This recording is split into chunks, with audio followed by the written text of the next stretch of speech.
Back in the day, every company used its own insert pattern. Over the years, insert patterns have progressed from a basic free-for-all to some standard 4x2 and channel systems that you'll see on almost all snowboards today. The insert is the threaded hole in your snowboard that's used to attach your bindings. The insert pattern and placement is what allows you to set your stance width and your setback towards the tail. You'll want to use very specific bolts that match your snowboard and binding setup. That way you can crank them down tight without worrying about pushing them through the base of your board. A bolt that's even a little bit too long can cause a lot of damage. I is for insert, and this is A to Zed Snowboarding. Let's take a look at a couple of patterns I have on the snowboards behind me. The Burton Air from the early 90s used what I'll call a 5-bolt pattern. 1 bolt in the middle, and then 2 more at the toes and the heels. And if you wanted to make adjustments to your stance angles, there had to be extra holes drilled into your binding so you could move it like that. Oh man, that's lame. Looks like I have to remove some bindings real quick. I'll be right back. Okay, that's a little better. This Burton floater from the early 2000s used what Burton called the 3D system.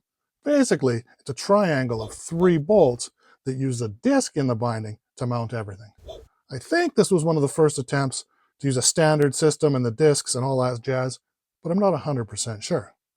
You can see the basic triangle here.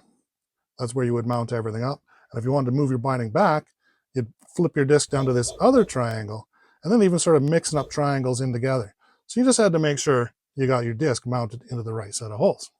The United Shapes Cadet uses what's called a 4x2 system, and it's an evolution of the 4x4 system. Essentially, the 4x4 was this square pattern of 4 bolts. And then there was a second set up there, and that's how you would move your binding around. And then I think somebody realized that was a really big adjustment. So they took another set of 4 and moved it halfway, split the difference. They called it 4x2. And sometimes you'll still see on a lot of boards this extra set back, 4x4. And it's usually for deep powder days and things like that. And United Shapes actually calls this deep days. You'll see it on a bunch of snowboards. This is a very common setup that you'll see on most snowboards today. The other common insert pattern you'll see is the channel system, and I don't have one of those here today. Basically, it's a channel that runs down the length of the snowboard, and then there's different bolts, slightly shorter, keep that in mind, and you tighten up the bindings and you can slide up and down the channel. Gives you essentially infinite stance widths. And the way they set up, you can turn and adjust your angles with that as well.